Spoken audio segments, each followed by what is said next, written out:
Hi viewers, welcome to our channel. ప్రస్తుతం మనతో పాటు senior journalist Dama Bala sir వారితో మాట్లాడదాం.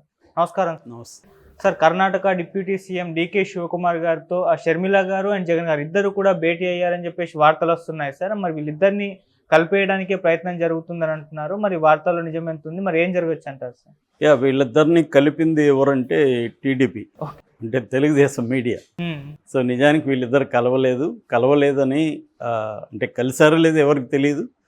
కలవలేదని డీకే శివకుమార్ స్టేట్మెంట్ ఇచ్చాడు. ఆయన ఒక ఎక్స్లో ట్వీట్ చేశాడు. ఆయన చాలా పరుషంగా దాంట్లో కేడిగేడిగలు అని అన్నాడు కన్నడలో. కేడిగేడిగలు అంటే ఒక వెధవలు అన్నట్టుగా. ఎవరో కొంతమంది వెధవులు మేమిద్దరం కలిశారని ఫోటో కూడా పెట్టారని కింద దిశ అనే పత్రికలో వచ్చిన న్యూస్. ఇక మీదట వైఎస్ఆర్ కాంగ్రెస్ కాదు కాంగ్రెసే అని టైటిల్ పెట్టి కింద ఇద్దరు పుష్పగుచ్చాలు ఇచ్చుకుంటున్న ఫోటో ఆ దిశ పత్రికలో వేశారు. దాన్ని ఆయన షేర్ చేశారు కింద చేసి పైన కొంతమంది ఇలాగా కేడిగేడిగలు అంటే దాన్ని స్కౌండ్రల్స్ అని కూడా అనువదించారు. సో రఫ్గా మనం ఎవరో వెధవులు అన్నట్టుగా, పనికిమాలిన వెధవులు అన్నట్టుగా చెప్పుకోవచ్చు కన్నడలో కేడిగేడిగలు. సో అంటే క్లియర్గా ఏంటంటే ఈ మధ్య నేను చాలాసార్లు చెప్పాను, జగన్ని నేలమట్టం చేసే ఒక స్కీమ్ ఏదైతే ఉందో అందులో భాగంగా మల్టీ ఫోల్డ్లో తెలుగుదేశం అటాక్ చేస్తుంది వైసీపీని కానీ వైసీపీ నాయకులను కానీ. అందులో భాగంగా జగన్ ఇమేజ్ని దెబ్బతీయడం, జగన్ మీద రకరకాలుగా పుకార్లు క్రియేట్ చేయడం, జగన్ పని అయిపోయింది కలిపేస్తున్నారు అని చెప్పడం, ఇదంతా తెలుగుదేశం మీడియా కావచ్చు, వాళ్ళ సోషల్ మీడియా కావచ్చు, తెలుగుదేశం నాయకులు కావచ్చు, వీళ్ళందరూ చేస్తున్నారు. సో గతంలో జగన్ కూడా ఇదే చేశాడు. జగన్ కూడా తెలుగుదేశం వాళ్ళు బీజేపీలో కలిసిపోతారని విపరీతంగా అప్పుడు ప్రచారం జరిగింది. సో ఎవరు ఏ రాజకీయ పార్టీ అయినా, అధికారంలో ఉన్న పార్టీ ఓడిపోయిన పార్టీని దాన్ని ఇంకా దెబ్బతీసేయడానికి, ఓడిపోవడం అంటే బలహీనపడడం, సో దాన్ని ఇంకా దెబ్బతీయడానికి తమ దగ్గర అధికారం ఉంటుంది కాబట్టి అనేక పద్ధతుల్లో ట్రై చేస్తుంటారు. ఈ క్రమంలో కొత్తగా ఒక వార్త ఏంటంటే వైసీపీ కాంగ్రెస్లో కలిసిపోయింది. జగన్ వెళ్ళి డీకే శివకుమార్ని కలిశాడు. షర్మిల ఈ మీటింగ్ని అరేంజ్ చేసింది. ఎందుకంటే గతంలో కూడా షర్మిల డీకే శివకుమార్ ఇంటికి వెళ్ళడం ఇవన్నీ చూసాము. అవన్నీ జరిగినాక ఆమె కూడా కాంగ్రెస్ తన పార్టీ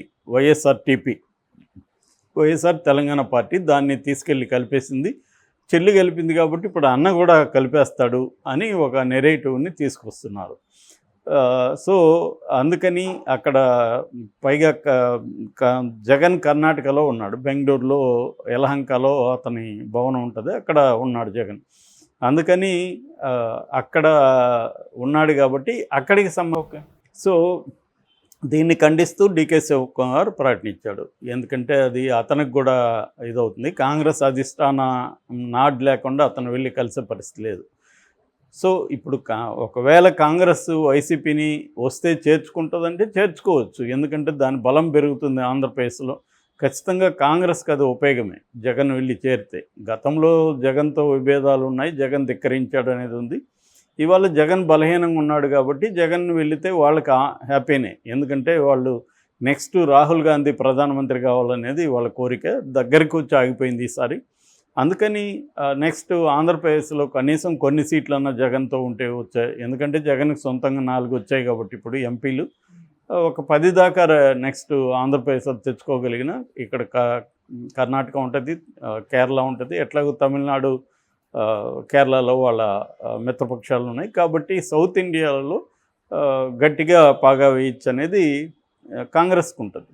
కానీ జగన్కి అవసరం ఉందా అనేది ఇంపార్టెంట్. ఇక్కడ జగన్కి అవసరం అయితే లేదు, ఎందుకంటే 40% ఓట్ల షేర్ ఉన్న జగన్ 2% కూడా లేని కాంగ్రెస్లో కలవాల్సిన అవసరం జగన్కి లేదు. ఒకవేళ కాంగ్రెస్ సెంట్రల్ అధికారాన్ని ఏర్పరుస్తుంది అనుకున్నప్పుడు జగన్ కలిసే అవకాశం ఉంది. అది కూడా పొత్తు పెట్టుకుంటాడు తప్ప మెర్జీ చేయడం వల్ల అతనికి ఉపయోగం లేదు. అతని ఐడెంటిటీ అంతా వైఎస్ఆర్సీపీ ఐడెంటిటీ, కానీ కాంగ్రెస్లోకి వెళ్తే అతనికి గుంపులో ఒకడైపోతాడు కాబట్టి అతను మెర్జీ చేయాల్సిన అవసరం కూడా లేదు. సో సెంట్రల్లో ఒకవేళ కాంగ్రెస్ అధికారంలోకి వచ్చి రాష్ట్రానికి ఈ 5 ఏళ్లలో ప్రత్యేక హోదా రాకుండా కాంగ్రెస్ నాయకత్వంలో ఇండియా కూటమి ప్రత్యేక హోదా ఇస్తానంటే ఆ సాగుతో జగన్ పెట్టుకోవచ్చు. ఒకవేళ ఇప్పుడు ప్రత్యేక హోదా ఇచ్చినా రాష్ట్రానికి ప్రయోజనం ఉందని ఇప్పుడు ఎట్లాగైతే చంద్రబాబు మోడీతో కలిశాడో అట్లాగే రేపొద్దున ఇండియా కూటమితో జగన్ గెలవచ్చు. అంత తప్ప ఇప్పటికిప్పుడు తన పార్టీని తీసుకెళ్ళి మెర్జ్ చేసి సాధించేదేముంది? కాంగ్రెస్కి అక్కడ ఏముంది? ఆమెకి షర్మిల నాయకత్వంలో కాంగ్రెస్ 1% ఓట్ల షేర్ కూడా ఆమె పెంచుకోలేకపోయింది. కాబట్టి ఇప్పుడు పోయి జగన్ చేసేది ఏం లేదు. రెండవది, జగన్ కాంగ్రెస్లోకి వెళ్తే జగన్కి ఇప్పుడు చాలా తీవ్రమైన నష్టం జరుగుతుంది. ఆ నష్టం ఏంటంటే ఖచ్చితంగా బీజేపీ నట్లు బిగిస్తుంది. దాంతో జగన్ జైలుకి పోవాల్సి వస్తుంది. కాంగ్రెస్ ఏం కాపాడుతుంది మహా అంటే వాళ్ళు స్టేట్మెంట్లు ఇస్తారు ఇది అన్యాయం అని. ఇప్పుడు వాళ్ళ ముఖ్యమంత్రినే వాళ్ళు కాపాడారా? హేమంత్ సోరెన్ జార్ఖండ్ ముఖ్యమంత్రి జైల్లో ఉన్నాడు. వాళ్ళ ఇండియా కూటమిలో భాగంగా ఉన్న కేజ్రీవాల్ జైల్లో ఉన్నాడు. వాళ్ళు ఏం చేశారు? మహా అంటే మాట్లాడతారు, ఖండిస్తారు, అంతకంటే ఏం చేయలేరు కదా. దానికంటే కూడా జగన్ బ్యాచ్. సో రెండోది, ఇప్పుడు రాజ్యసభలో జగన్కి 11 మంది ఉన్నారు, ఇటు లోక్సభలో 4 ఉన్నారు. కాబట్టి మోడీకి కూడా జగన్ అవసరం ఉంది. కాబట్టి జగన్కి మోడీతో ఉండడం అవసరం తప్ప కాంగ్రెస్లో విలీనం కావడం అవసరం లేదు. సో ఇది మరి ఇది తెలియదా తెలుగుదేశం మీడియాకి? ఇప్పుడు దిశ అనే పత్రిక కూడా తెలుగుదేశంని సపోర్ట్ చేసే మీడియానే పత్రిక, అది నో డౌట్. సో ఇది తెలియదంటే తెలిసినా వాళ్ళ కొంతకాలం నుంచి ప్రజలు నమ్మినా నమ్మకపోయినా మనం చేసే పని చేస్తూ ఉన్నామని చేస్తున్నారు. అది సక్సెస్ కూడా అయ్యారు. ఎందుకంటే గోబెల్స్ అని హిట్లర్ కాలంలో ప్రాపగండా ఇన్ఛార్జ్ ఉండేవాడు. ఆయన ఫిలాసఫీ ఏంటంటే ఒక అబద్ధాన్ని 100 సార్లు మనం ప్రచారం చేస్తే అది నిజమని నమ్ముతారు అనేది అతని ఫిలాసఫీ. దాన్ని ఇప్పుడు అన్ని పార్టీల మీడియా ఇదే ఫాలో అవుతుంది. సో మనం అబద్ధం చెప్పదలుచుకుంటే చెప్తా ఉంటే నమ్మేవాడు నమ్ముతాడు కదా. కాంగ్రెస్లో కలిసిపోతుందని ఇంత లాజికల్గా ఆలోచించే వాళ్ళు తక్కువ మంది ఉంటారు. అంటే పొలిటికల్ పరిస్థితి ఏంటి, నేషనల్ వైడ్ ఏంటి, రాష్ట్రంలో ఏంటి, జగన్ ముందున్న ఆప్షన్స్ ఏంటి, ఇవన్నీ లోతుగా అందరికీ తెలియవు కదా సామాన్య ప్రజలకి. కాబట్టి జనంలోకి వెళ్ళిపోతుంది మెల్లగా. ఆ రకంగా జగన్కి అయిపోయింది, జగన్ పని అయిపోయింది అన్న నెరేటివ్ని బలంగా జనంలోకి తీసుకెళ్తే దానివల్ల వాళ్ళు ప్రచారం చేస్తుంటారు, నమ్మేవాళ్ళు నమ్ముతుంటారు. దాని రిజల్ట్ ఎలా ఉంటుందని మనకు తెలియదు. ఏదేమైనా అదే పత్రిక, తెలుగుదేశం పత్రిక అయిన ఆంధ్రజ్యోతి రాధాకృష్ణ రాసినట్టుగా ఈ గవర్నమెంట్ పని విధానాన్ని బట్టే జగన్ భవిష్యత్తు ఉంటుంది. ప్రధానంగా ఈ గవర్నమెంట్ పని విధానం ఎలా ఉంటుంది, దానికి జగన్ రియాక్షన్ ఎలా ఉంటుంది అనేది ఇంపార్టెంట్. అంటే ఇప్పుడు వీళ్ళు చంద్రబాబు అనేక హామీలు ఇచ్చాడు. పెన్షన్ అయితే ఎన్టీఆర్ భరోసా పెన్షన్ అని పేరు పెట్టి దాన్ని అయితే బ్రహ్మాండంగా అమలు చేస్తున్నారు. ఖచ్చితంగా ఆ విషయంలో చంద్రబాబుని మెచ్చుకోవాలి. సో 7,000 ఇస్తున్నారు. అంటే 4,000 పెంచారు. ఈ 3 నెలలకు కూడా ఒక 1,000 చొప్పున కలిపి 7,000 ఇస్తున్నారు. చంద్రబాబు ఈరోజు పెనుమక అనే ఒక గ్రామంలో మొదలుపెట్టాడు. సో కానీ ఇది కన్సిస్టెంట్గా 65 లక్షల మందికి ఇస్తారా, ఇది మెల్లగా స్టార్ట్ చేసి మెల్లమెల్లగా డైల్యూట్ చేస్తారా అనేది చూడాలి. అట్లాగే మిగతా బస్సు ఉంది, ఇప్పటివరకు ఫ్రీ బస్సు గురించి మాట్లాడలేదు.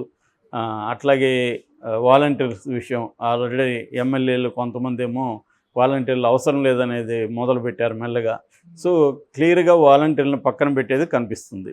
అలాగా ఆయన పథకాలు కొన్నిటిని డైల్యూట్ చేయడం, కొన్నిటిని పక్కన పెట్టేసేయడం, ఇలాంటి ఖచ్చితంగా చేయాల్సి వస్తుంది. ఎందుకంటే 1,20 కోట్లు ఆయన పర్ ఇయర్కి ఖర్చు పెట్టాల్సిన పరిస్థితి ఉంది.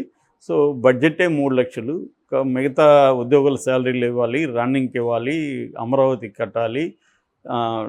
సెంట్రల్ నుంచి ఎంత ఫండ్స్ వస్తాయనేది ఇప్పటివరకు ఏం క్లారిటీ లేదు. వాళ్ళు మిగతా రాష్ట్రాల కంటే ఎక్కువగా ఇచ్చే పరిస్థితి ఏం లేదు ఆంధ్రప్రదేశ్కి. ఏమన్నా ఇవ్వాలంటే ప్రత్యేక ప్యాకేజో ప్రత్యేక హోదానో ప్రకటించాలి తప్ప అది లేకుండా ప్రత్యేకంగా ఆంధ్రాకి ఎక్కువ ఇస్తే అక్కడ బీహార్ ఉన్నాయి, ఇతర మిత్రపక్షాలు ఉన్నారు, వాళ్ళు కూడా గొడవ చేస్తారు. కాబట్టి దాన్ని బట్టి జగన్ రియాక్షన్ బట్టి జగన్ ఎంత నిలబడతాడు ఈ ఫైటింగ్లో అనే దాన్ని బట్టి జగన్ భవిష్యత్తు ఆధారపడి ఉంది. Okay sir, thank you so much.